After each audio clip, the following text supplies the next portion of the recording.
Praise be to the name of our triune God, the Father, the Son, the Holy Spirit, yesterday, today and forevermore. நேற்றும் இன்றும் என்றும் மாறாதிருக்கிற சர்வவல்ல தேவன் ஆகிய பிதாவினாலும் இயேசு கிறிஸ்துவினுடைய நாமத்தினாலும் உங்கள் அனைவருக்கும் வாழ்த்துக்களை நான் தெரிவித்துக் கொள்கிறேன். I welcome all to you this video teaching. இந்த காணொளி வாயிலாக உங்களை சந்திப்பதில் மிகவும் சந்தோஷம் அடைகிறேன். அவைகளுக்காக உங்களை வரவேற்கிறேன். I hope you are doing well by the grace of our God. நீங்கள் தேவனுடைய கிருபையினாலே நன்றாக இருக்கிறீர்கள் என்பதை நான் நம்புகிறேன். Today we are going to speak about the concept of evil and suffering in this world.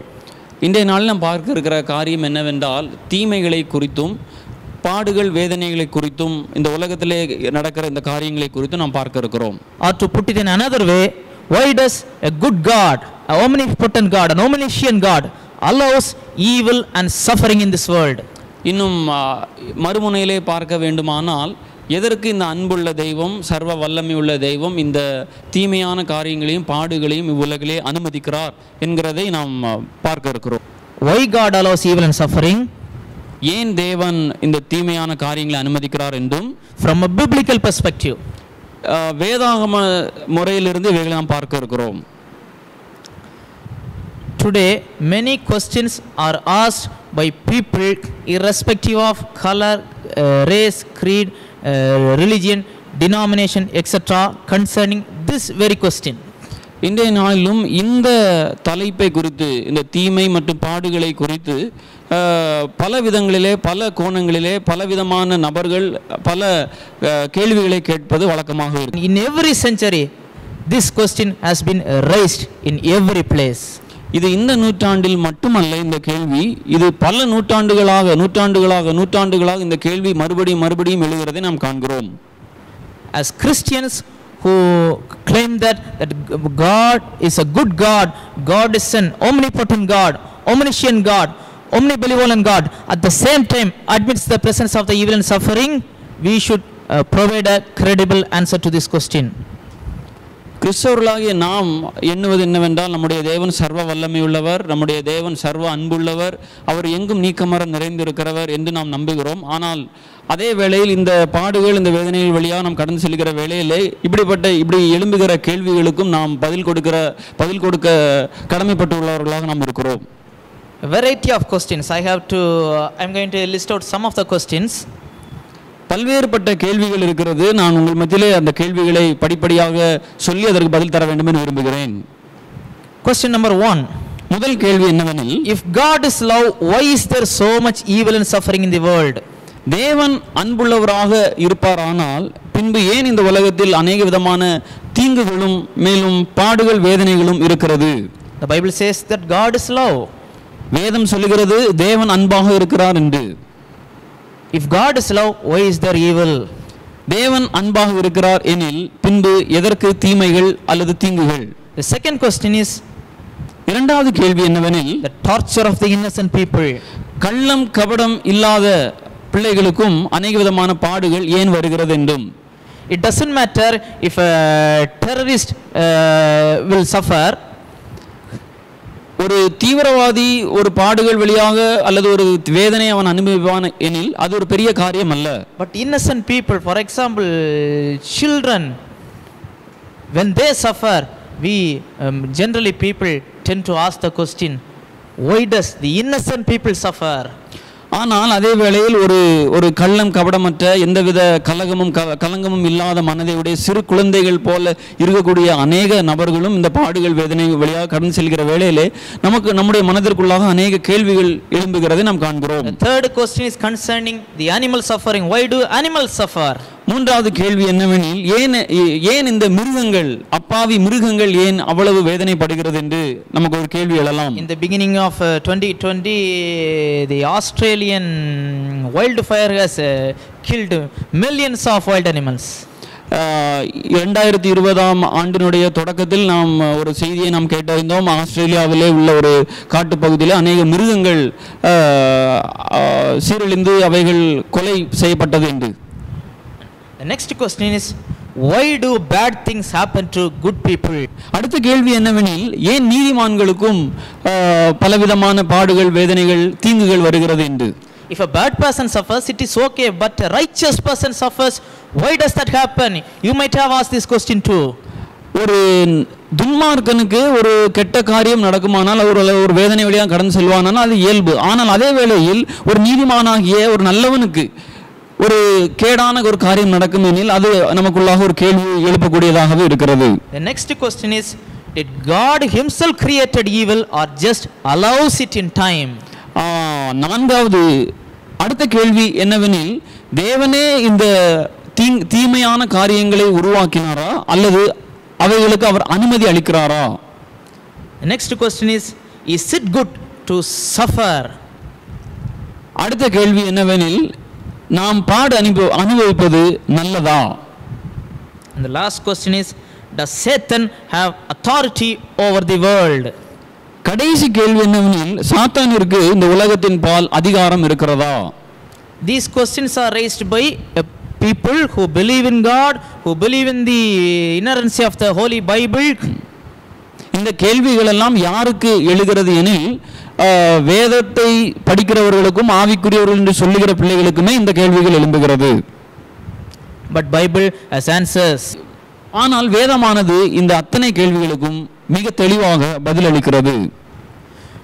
Before moving any further, நாம் அடுத்த பகுதிக்கு நேராக கடந்து செல்வதற்கு முன்பு we are going to see another group of people. இன்னொரு வகையான ஒரு குழுவை குறித்து நாம் பார்க்க இருக்கிறோம். We call them as atheists. நாம் அவர்களை நாத்திகர்கள் என்று கூறுவோம். They are those who claim that there is no such thing as God or an intelligent being beyond human beings. அவர்களுக்கென்று தனிப்பட்ட ஒரு கோட்பாடை வைத்துக் கொள்கிறார்கள். அது என்னவெனில், கடவுள் என்பவர் ஒருவர் இல்லை என்பதே. They propose that the problem of evil or the existence of evil itself is a logical contradiction regarding the existence of God. கடவுள் ஒருவர் இருப்பாரானால் பின்பு ஏன் இந்த தீமையான காரியங்கள் நடக்க வேண்டும் என்பதே அவர்களுடைய ஒரு கோட்பாடாகவே இருக்கிறது. So they come to the conclusion that because there is evil, that there is no God. அவர்கள் முடிவாக சொல்லுகிற காரியம் என்னவெனில், தீமையான அல்லது தீங்கான காரியம் உலகத்தில் இருக்குமானால் பின்பு கடவுள் என்பவர் எதற்கு இருக்கிறார், அவர் இல்லை என்று அவர்கள் முடிக்கிறதை நாம் பார்க்கிறோம். They also propose some arguments that because there is evil, that there is no God. அவர்கள் சொல்லுகிற காரியம் என்னவெனில், தீங்கு இருப்பதனால் கடவுள் இல்லை என்ற ஒரு கொள்கைக்குள்ளாக கடந்து செல்கிறதை நாம் பார்க்கிறோம். They are giving some arguments, providing some arguments for their case. இதற்காக அவர்கள் பலவிதமான வாதங்களை முன்வைக்கிறதை நாம் காண்கிறோம். They ask that அவர்கள் கூறுகிற காரியம் என்னவெனில், if suppose we take that God exists, இப்பொழுது கடவுள் இருக்கிறார் எனில், we assume that God exists, இப்போது கடவுள் இங்கே இருக்கிறார் எனில், that God must be omnipotent, omnibenevolent and omniscient. Omnipotent in the sense he is all powerful, omnibenevolent in the sense he is all loving, and omniscient means he is all knowing. கடவுள் என்பவர் அவர் ஒரு சர்வ வல்லமை உள்ளவராக அல்லது சர்வ அன்புள்ளவராக அல்லது சர்வ ஞானியாக இருந்திருப்பார் எனில், இந்த தீமையான காரியங்களை அவர் அனுமதிக்க கூடுமா, அவர் முடியுமா என்று ஒரு வாதத்தை முன்வைக்கிறார்கள். Because an omnipotent being has the power to prevent that evil from coming into existence. ஏனெனில் சர்வ வல்லமை உள்ள ஒரு கடவுள் இருப்பாரானால் அவர் எப்படி இந்த காரியங்களை அவர் அனுமதிக்க முடியும்? An omnipotent being would want to prevent all evils. கடவுள் சர்வ அன்புள்ளவராக இருப்பாரானால் தன்னுடைய சிருஷ்டிப்பிர்கள் மேல் அவர் அன்புள்ளவராக தானே இருக்க வேண்டும். அவர் எப்படி அந்த அன்புள்ள தெய்வம் விடுபட்ட தீமையான காரியங்களை அனுமதிக்க முடியும் என்று கேள்வி கேட்கிறதை நாம் காண்கிறோம். An omniscient being knows every way in which evils can come into existence and knows every way in which those evils could be prevented. சர்வ ஞானி என்று கடவுளை நாம் சொல்லுவோமானால் அவருக்கு வருங்காலத்தில் நடக்கிற காரியங்கள் எல்லாமே தெரியுமே, பின்பு அவர் எல்லா காரியங்களும் தன்னுடைய சிருஷ்டிப்புகளை காப்பாற்றி இருக்க கூடுமே என்ற ஒரு வாதத்தையும் அவர்கள் வைக்கிறதை நாம் காண்கிறோம். The God, தேவன், they always target the biblical God. எப்பொழுதுமே அவர்கள் இந்த வேதம் சொல்லுகிற அந்த தேவனுக்கு முரணான காரியங்களை முன்வைத்து பேசுகிறதை நாம் இங்கொன்றும் அங்கொன்றுமாக கேள்விப்படுகிறோம். So they say that அவர்கள் கூறுகிற காரியம் என்னவெனில், if God is omnipotent, omnibenevolent and omniscient, he must have prevented it and he will prevent it and he will decide to prevent it. தேவன் சர்வ வல்லமையுள்ளவராக, சர்வ ஞானியாக, அவர் மிகுந்த கரிசனை உள்ள ஒரு கடவுளாக இருப்பார். ஆனால் அவர் நிச்சயமாக தன்னுடைய ஜனங்களை அவர் காப்பாற்றியிருக்க வேண்டும் அல்லவா என்கிற ஒரு காரியத்தை அவர்கள் அடிக்கடி முன்வைக்கிறதை நாம் காண்கிறோம். But they say that the exact opposite is happening in this world. ஆனால் அவர்கள் சொல்லுகிற காரியத்திற்கு முரணாகவே இந்த நாளிலும் இந்த காலகட்டங்களிலும் நடந்து வருகிறதை நாம் காண்கிறோம்.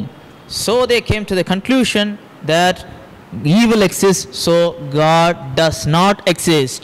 அதனால் அவர்கள் முடிவாக கூறுகிற காரியம் என்னவெனில், இந்த உலகிலே தீமையான காரியம் அதிகமாக இருப்பதால் தேவன் ஒருவர் இல்லை என்ற ஒரு முடிவான நிலைக்கு வந்து விடுகிறதை நாம் காண்கிறோம்.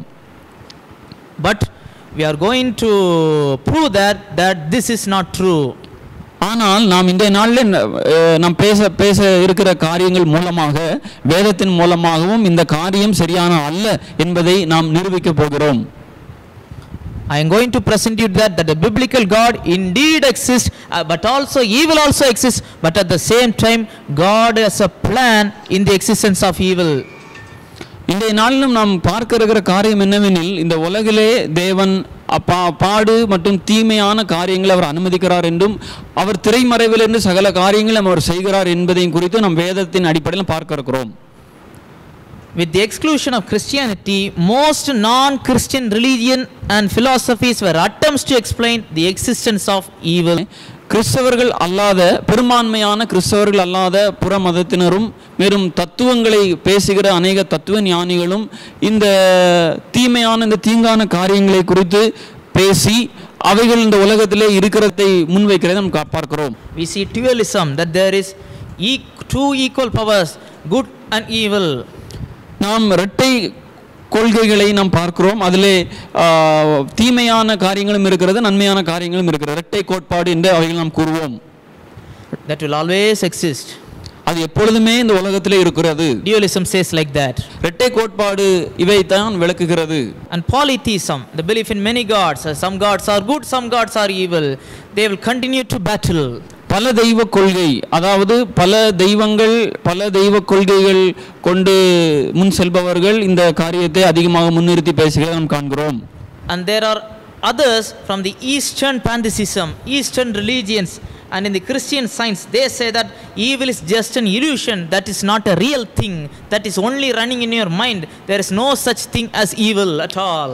ஈஸ்டர்ன் பாந்தசிசம் என்று சொல்லப்படுகிற அந்த காரியம் என்ன சொல்லுகிறது என்னவெனில், தீமையான காரியங்கள் வெறுமனே ஒரு மாயை என்ற ஒரு கொள்கையை அவர்கள் முன்வைத்து பேசுகிறதை நாம் காண்கிறோம். Then there is evolutionism that says that evil is the result of an imperfect world operating randomly. சமநிலை இல்லாத உலகம் தன்னில் தானே இயங்குகிறது என்ற ஒரு கொள்கையோடு இயங்குவது இந்த எவல்யூனிசம் என்கிற அந்த கோட்பாடு. And then there is Buddhism that says that evil is the result of our human desires. Buddhism இந்த தீமையான காரியங்களை குறித்து பேசுகிற வேளையிலே அது மனிதனுடைய சுய ஆசையின் விளைவாக வருகிறது என்பதை அது விளக்குகிறது. And then there is reincarnation that says that evil is the result of bad karma in a previous life. You lived a bad previously, you had a bad previous life, so that bad karma follows you, that will continue and continue and continue until you are liberated from that karmic cycle. Reincarnation என்கிற அந்த கோட்பாட்டை கைப்பிடித்து செல்கிறவர்கள் ஜென்மமாக தொடர்கிற அந்த பாவத்தை குறித்து அவர்கள் சொல்லுகிறார்கள். பழைய அவதாரத்திலே இந்த பாவத்தை செய்தபடியினாலே இந்த புதிய அவதாரத்திலே இந்த விதமான தீமையை அனுபவிக்கிறார் என்கிற ஒரு கொள்கையை அவர்கள் முன்வைத்து பேசுகிறார்கள். And finally, then there is Islam that says that evil is the punishment for an ungodly life. இறுதியாக இந்த இஸ்லாமிக் கொள்கைகளை உடையவர்கள் என்ன கூறுகிறார்கள் எனில், நீங்கள் அனுபவிக்கிற தீமை எதன் விளைவாக எனில் உங்களுடைய துன்மார்க்கமான ஜீவியத்தின் அடிப்படையிலே நீங்கள் இப்படிப்பட்ட தீமையான காரியங்களை அனுபவிக்கிறீர்கள் என்று அவர்கள் விளக்குகிற நாம் பார்க்கிறோம். So until now we have discussed the questions raised by Christian fellow believers and from the atheists and from various other world views and religious people.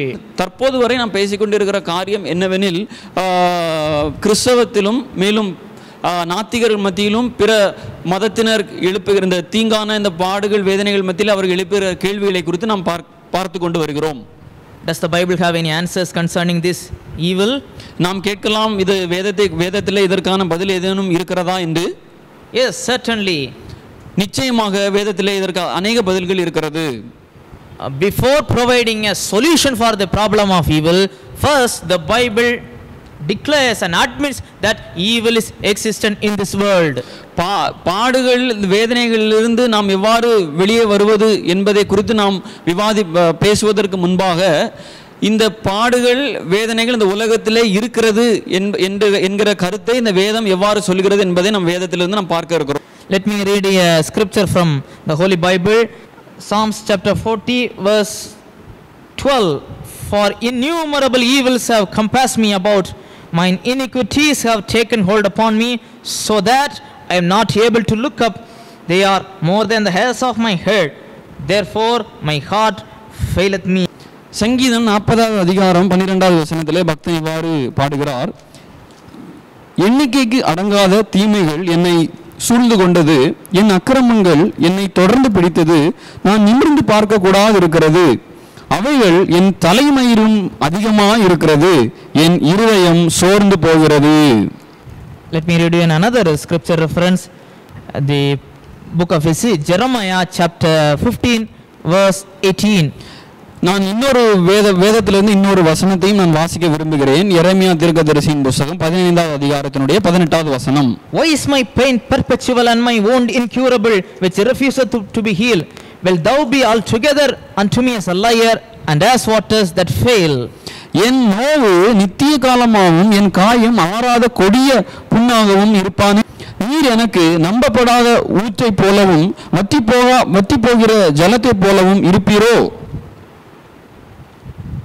Another verse, Romans chapter 8 verse 22, an excellent example of the concept of evil. அடுத்த ஒரு வசனம், அப்போஸ்தலனாகிய பவுல் ரோமாபுரிக்கு எழுதுகிற வேளையிலே 8வது அதிகாரத்தினுடைய 22வது வசனத்திலே அவர் மிகவும் தெளிவான எடுத்துக்காட்டு இந்த இடத்துல அவர் விளக்குகிறார்.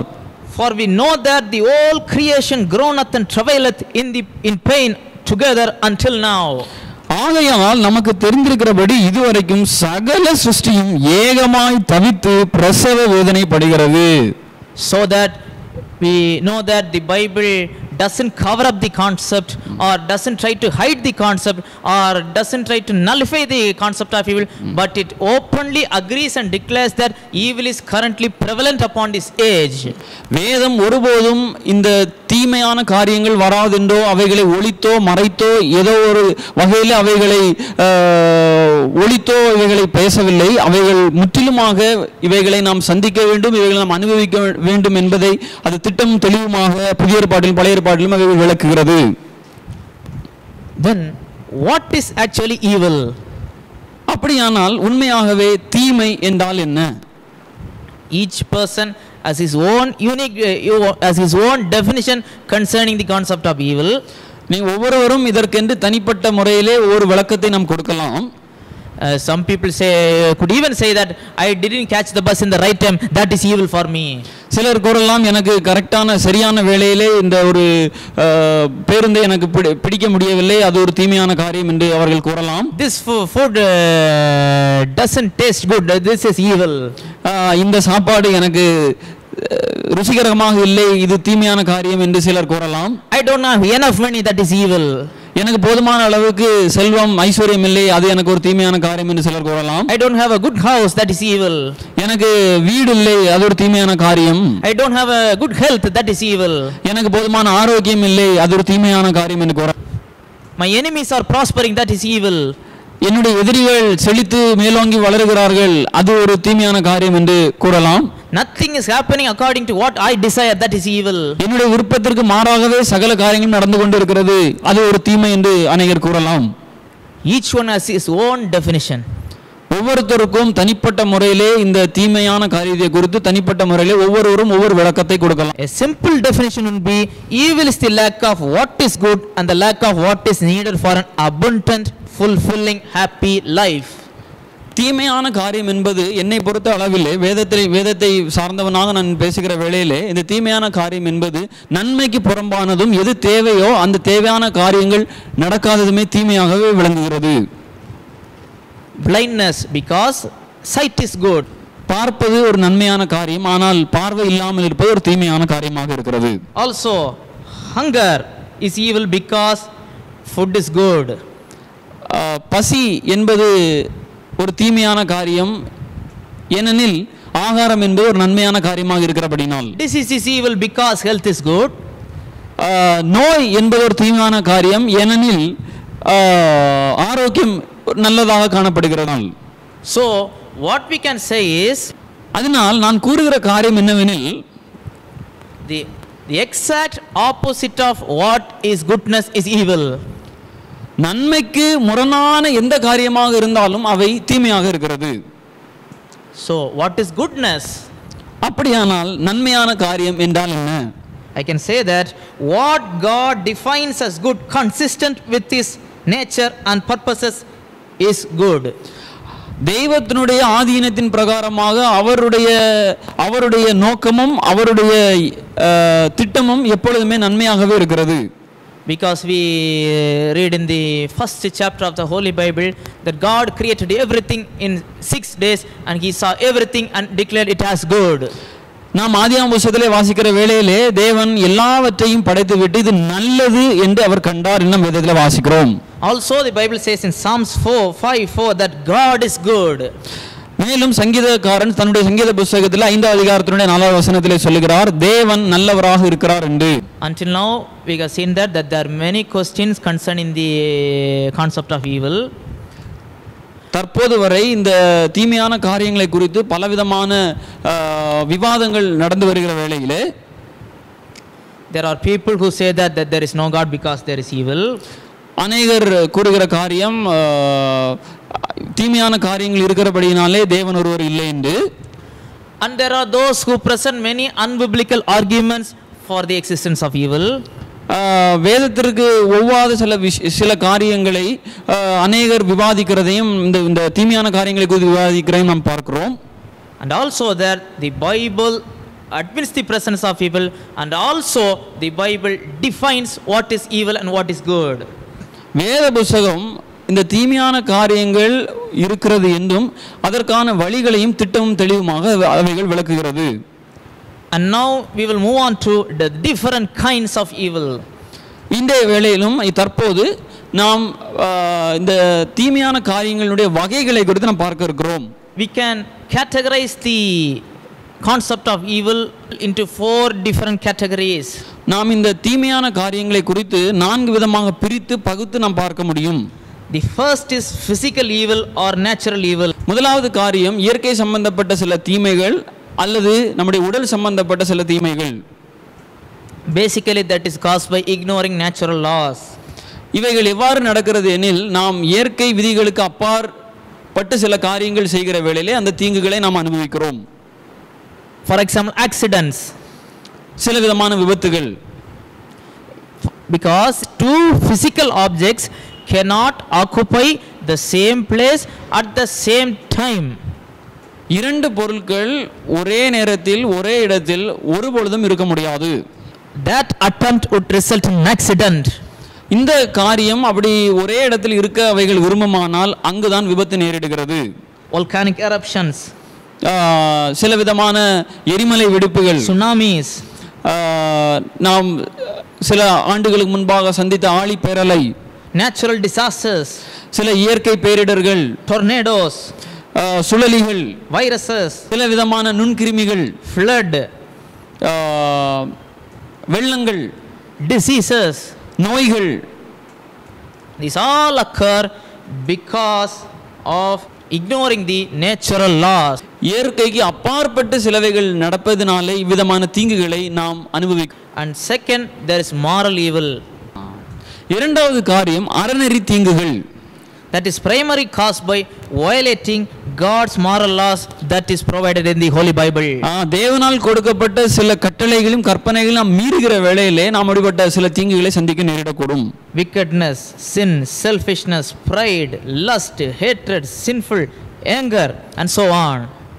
அநேக காரியங்கள் நாம் இதிலே கூற முடியும். துன்மார்க்கமான ஒரு ஜீவியம், பாவம், சுயநலம், மேலும் பெருமை, இச்சை, கசப்பு, கோபம், இப்படிப்பட்ட சில மாம்சீக காரியங்கள் நம்மை இப்படிப்பட்ட தீங்குக்குள்ளாக நடத்துகிறது.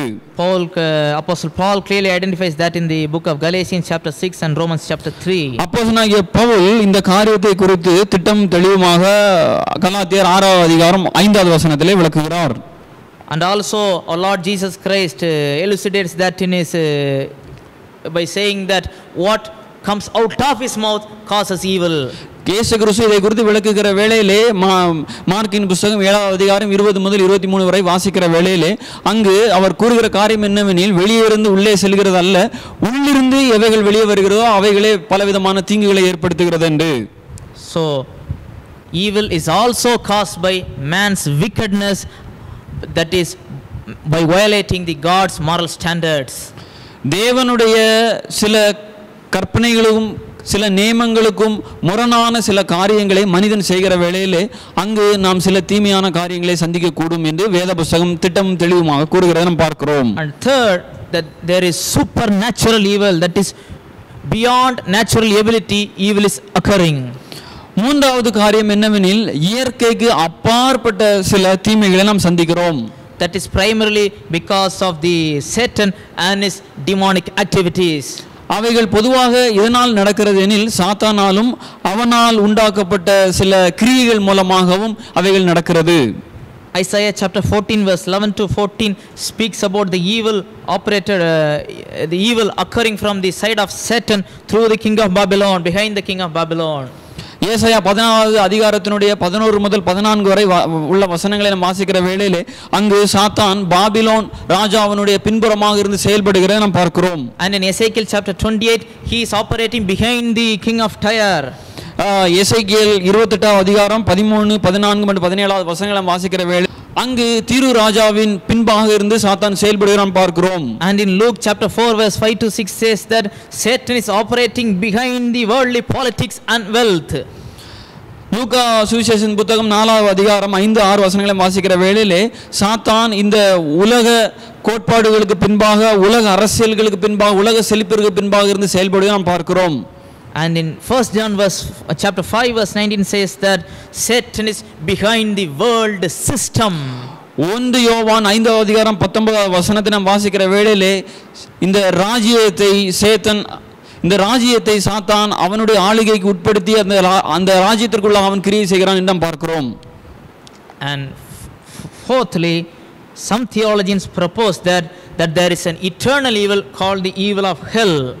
நரகம் என்ற ஒன்று நித்திய தீங்காக இருக்கிறது என்று சில இறையியலாளர்கள் கூறுகிறதை நாம் பார்க்கிறோம். So evil occurs because of violation of natural laws. அதனால் தீமையானது நாம் இயற்கைக்கு அப்பாற்பட்ட சில விஷயங்களை செய்கிற வேளையிலே அங்கு நடக்கிறது என்றும், and also by violating God's moral standards as outlined in the Holy Bible. தேவன் விதித்திருக்கிற வேத வசனத்திலே அவர் எழுதி கொடுத்த கற்பனைக்கு முரணான காரியங்களை நாம் மனிதகுலம் செய்கிற வேளையில் அங்கு சில தீமைகளை மனிதகுலம் சந்திக்கிறது என்றும், and also by supernatural powers, mainly by Satan and his demonic agents. இன்னும் சாத்தானும் அவனுடைய சில கிரியைகளும் இயற்கைக்கு அப்பாற்பட்ட சில காரியங்களையும் அவன் நிகழ்த்துகிறதை நாம் பார்க்கிறோம். அதன் மூலமாக வருகிற தீமைகளையும் நாம் சந்திக்கிறோம்.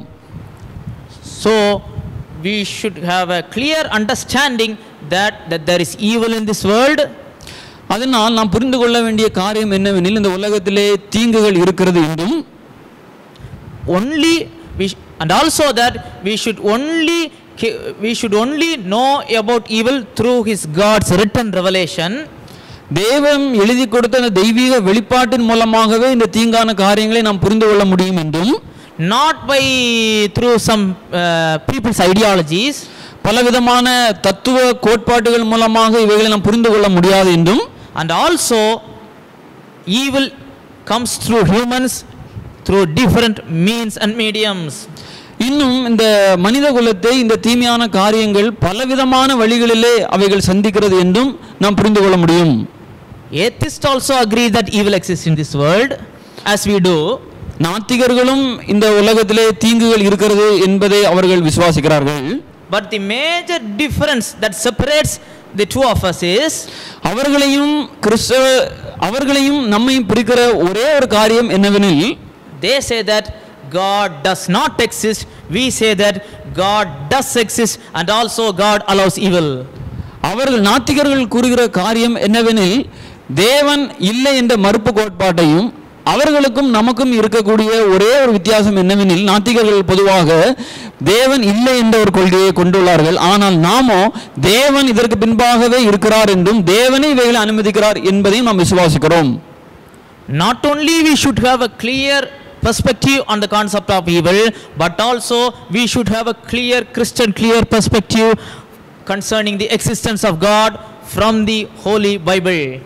தீமையான காரியங்களை குறித்து நமக்கு தெளிவான ஒரு புரிந்து கொள்ளுதல் இல்லாவிட்டாலும், இந்த தீமையான காரியத்திற்கு பின்பாக தேவன் ஒருவர் இருக்கிறார் என்கிற ஒரு தெளிவும் திட்டமான ஒரு காரியம், ஒரு புரிந்து கொள்ளுதல் நமக்கு இருக்க வேண்டும்.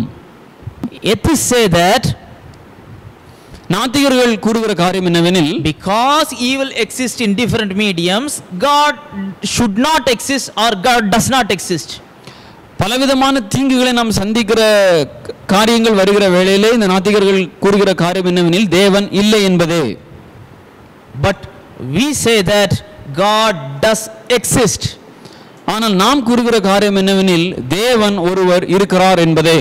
The same Bible which says that evil does exist and evil comes through various means and mediums declares that God indeed exists.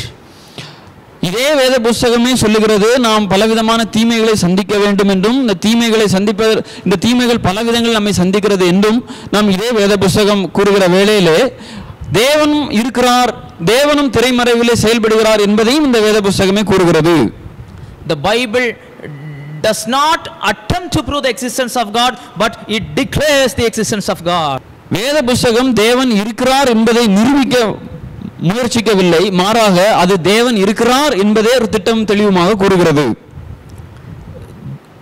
This is very important. இது மிக மிக முக்கியமான ஒரு காரியம்.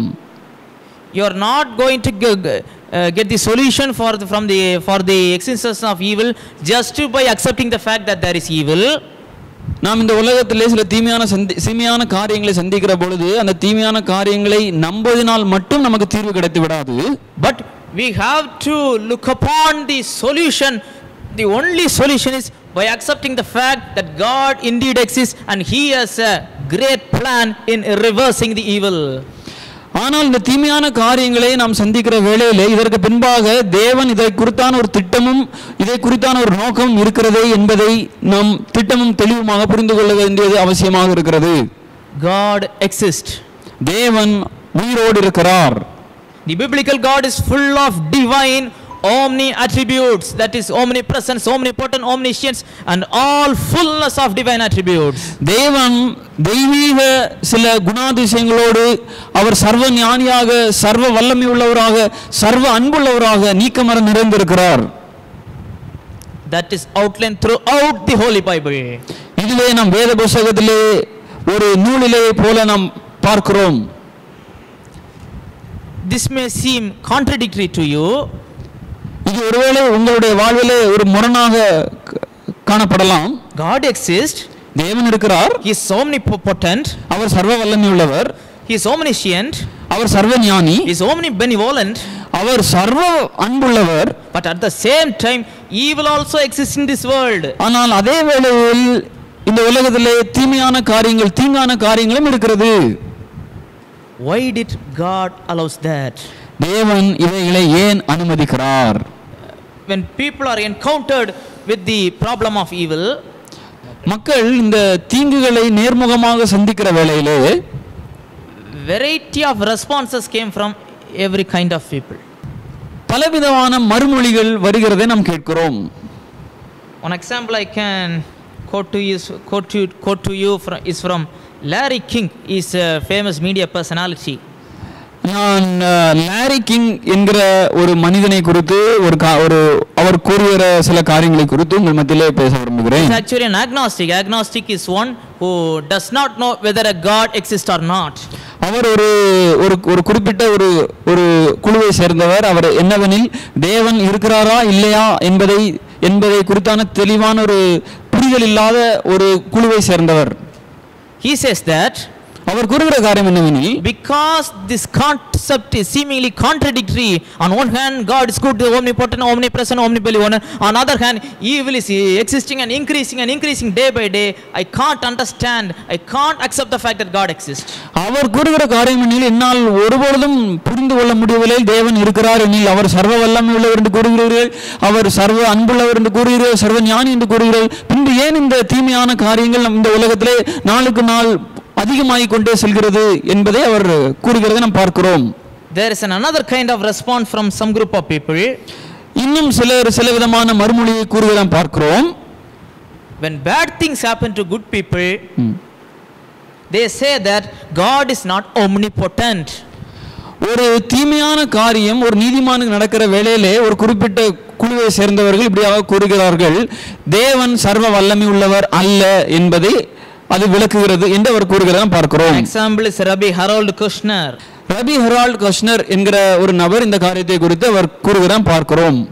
So அதனால் when some group of people are encountered with evil, சிலர் இந்த தீமையான காரியங்களை நேர்முகமாக சந்திக்கிற வேளையிலே they conclude that அவர்கள் இப்படியாக முடிவெடுக்கிறார்கள், God should exist, தேவன் இருக்க வேண்டும், but he is not above the power of evil.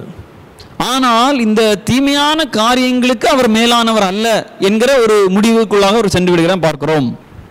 Some Christians say that we believe in God. கிறிஸ்தவத்தில் உள்ள சிலர்கள் இப்படியாக கூறுகிறார்கள், we believe in God, நாங்கள் தேவனை விசுவாசிக்கிறோம், but he is not above my problem. ஆனால் அவர் எங்களுடைய பாரங்களுக்கு எங்களுடைய தீமைக்கு அவர் மேலானவர் அல்ல என்று அவர்கள் கூறுகிறார்கள். In Tamil people used to say like that, அந்த கடவுளே நினைச்சாலும் உன்னை காப்பாற்ற முடியாது. So this is not biblical, but this is exposed by some blind Christians. இது வேதத்திற்கு ஒவ்வாத காரியமே, ஆனால் அவர்கள் ஒரு குருட்டு தன்மையாக இவைகளை புரிந்து கொள்கிறதை நாம் பார்க்கிறோம். Another kind of unbiblical response is, இன்னும் வேதத்திற்கு ஒவ்வாத சில மறுமொழியாக கூறுகிற காரியம் என்னவெனில், in theological term that is called open theism. That is, God from experiencing the concept of evil, seeing the concept of evil over time, is gradually increasing in knowledge about the concept of evil, and in future he might take some good steps. தேவன் இன்னொரு விதமான கோட்பாடு உடையவர்கள் இப்படியாக கூறுகிறார்கள், தேவன் இந்த தீமையான காரியங்களை எல்லாம் அலசி ஆராய்ந்து வரும் நாட்களிலே அவர் இதற்கான ஒரு தீர்வை எடுப்பார் என்கிற ஒரு கோட்பாடை கொண்டவர்களாக இன்னொரு குழுவினர் இருக்கிறார்கள். He might be omnipotent but not omniscient. அவர் சர்வ வல்லமை உள்ளவர் தான், ஆனால் அவர் சர்வ ஞானி அல்ல என்கிறதை அவர்கள் கூறுகிறார்கள். It will took some time for God. ஏனெனில் அவருக்கே அது பல நாட்கள் எடுக்கிறது, அவரே அதை அலசி ஆராய வேண்டி உள்ளது என்கிற ஒரு கொள்கையை கொண்டவர்கள் இவர்கள். So they say that this is the reason why evil exists in this world even today.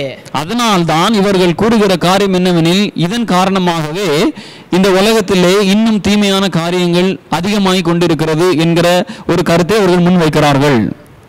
But if that is true, ஒருவேளை இவை உண்மையாக இருக்கக்கூடுமானால், what about the Isaiah chapter 53?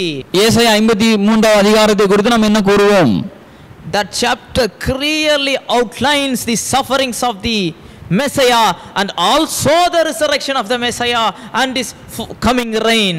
ஏசாயா 53 அதிகாரத்தை முழுவதும் நாம் வாசிக்கிற வேளையிலே அங்கு மெசியாவினுடைய பிறப்பை குறித்தும் அவருடைய பாடுகளை குறித்தும் அவருடைய உயிர்த்தெழுதலை குறித்தும் அவர் இந்த உலகத்திற்கு வருகிற காரியத்தை குறித்தும் அவர் ஆட்சி செய்கிற காரியத்தை குறித்தும் அங்கு எழுதப்பட்டிருக்கிறது. Not like that, not like he is learning something.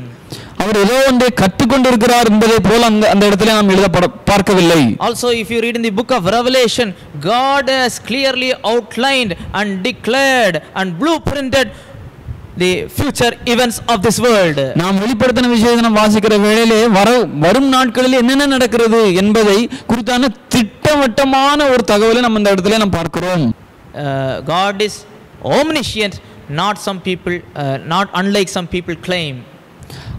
அதனால் நாம் தேவன் சர்வ ஞானி அல்ல என்கிற கருத்தை கொண்டவர்களைப் போல அல்ல, அவர் சர்வ ஞானியாகவே எப்பொழுதும் இருக்கிறார். He knows everything. அவர் சகலத்தையும் ஆராய்ந்து வைத்திருக்கிறவர். He has plans for everything. அவர் எல்லாவற்றையும் திட்ட திட்டம் பண்ணி வைத்திருக்கிறார். Nothing happens apart from his will. அவருடைய சித்தத்திற்கு மாறாக எந்த ஒரு காரியம் நடைபெறுவதில்லை. So அதனால் evil is in the plan of God.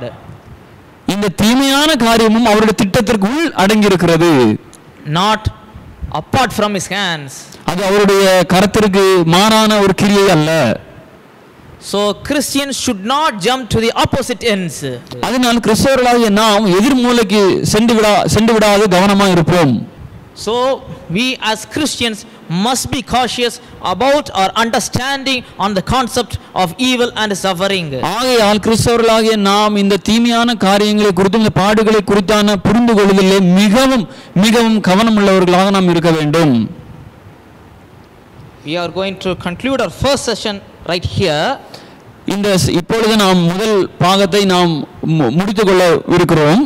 And in the next session, அடுத்த பகுதியிலே we are going to answer some major questions which we have presented here. அடுத்த பகுதியிலே இங்கே எழுப்பப்பட்ட சில கேள்விகளுக்கு தெளிவான விளக்கத்தை நாங்கள் கொடுக்க இருக்கிறோம். The major response is, why has God allowed evil to exist? மிக முக்கியமான காரியம் என்னவெனில் தேவன் எதற்காக இந்த தீமையான காரியங்களை அனுமதிக்கிறார்? The relationship between evil and free will. சுயசித்தத்திற்கும் தீங்கிற்கும் உள்ள அந்த ஒரு பிணைப்பை குறித்து நாம் பார்க்க இருக்கிறோம். The free will and the omnipotence of God. சுயசித்தத்தை குறித்தும் தேவனுடைய அந்த சர்வ வல்லமைத்துவத்தை குறித்து நாம் பார்க்க இருக்கிறோம். Where did evil originate? எந்த இடத்திலே இந்த தீமையான காரியங்கள் ஆரம்பமானது என்றும், what plans are in God's mind on how to reverse evil, எப்படி இந்த தீமையான காரியங்களை மாற்றி அமைக்க போகிறார் என்பதை குறித்தும், and we are going to answer critics and atheists. சந்தேகம் மற்றும் கேள்வி எழுப்புபவர்களுக்கு தேவையான பதிலை கொடுக்கவும் நாங்கள் திட்டம் பண்ணியிருக்கிறோம். And also we should finally learn some spiritual blessings from suffering and biblical principles from suffering. மேலும் இந்த பாடுகள் வழியாக நாம் எவ்வித ஆசீர்வாதத்தை நாம் பெற்று கொள்ள இருக்கிறோம் என்பதை குறித்து நாம் இறுதியாக பேச இருக்கிறோம். So to recap this session, இந்த காரியத்தை நாம் திரும்பி பார்ப்போம் என்று சொன்னால், various people have various questions concerning the existence of evil. வெவ்வேறு வகையான மக்களுக்கு வெவ்வேறு வகையான கேள்விகள் இந்த பாடுகளை குறித்தும் இந்த தீமையான காரியத்தை குறித்தும் எழுகிறது என்றும், primarily within Christians itself, பெரும்பான்மையாக கிறிஸ்தவ கூட்டங்கள் நடுவிலும் இப்படிப்பட்ட கேள்விகள் எழுகிறது என்றும், atheists propose that existence of God and evil is a logical contradiction. நாத்திகர்கள் கூறுகிற காரியத்தை குறித்தும் நாம் பார்த்தோம். And also regarding the various worldviews and religions concerning the problem of evil. இந்த உலகம் இந்த காரியத்தை குறித்து எவ்வாறு பார்க்கிறது என்றும், வேதம் இதை குறித்து என்ன திட்டம் தெளிவாக கூறுகிறது என்பதை குறித்தும் நாம் பார்த்தோம். Then the biblical definition and the examples of the problem of evil and the different kinds of evil. நாம் வெவ்வேறு வகையான தீமையான காரியங்கள் எவ்வாறு நம்முடைய வாழ்விலே நடக்கிறது என்றும், அதை குறித்து வேதம் என்ன கூறுகிறது என்பதை குறித்தும் நாம் தெளிவாக பார்த்தோம். And we also saw that God exists. That is from the first verse of the Bible until the last verse of the Bible declares that God exists. தேவன் இருக்கிறார் என்பதை நாம் ஒவ்வொரு வசனத்திலும் தொடக்கம் முதல் முடிவு வரை நாம் பார்த்தோம். And also some responses from people regarding the existence of evil. சில விதமான மறுமொழி இதை இந்த பாடுகளை குறித்தும் இந்த தீமையான காரியங்களை குறித்தும் சிலர் கூறிய மறுமொழியான காரியங்களை குறித்து நாம் பார்த்தோம். Finally, unbiblical responses we should be cautious about. வேதத்திற்கு ஒவ்வாத சில காரியங்கள் வருகிற வேளையில் அவைகளை குறித்து நாம் எச்சரிக்கையாக இருக்க வேண்டும் என்பதை குறித்து நாம் பார்த்தோம். We will see the rest in the next session. Until then, God bless you all. Amen. இதை தொடர்ச்சியான சில காரியங்களை அடுத்த பகுதியில் நாம் பார்க்க இருப்போம். அதுவரையிலும் தேவன் உங்களை நிச்சயமாக ஆசீர்வதிப்பாராக. ஆமீன்.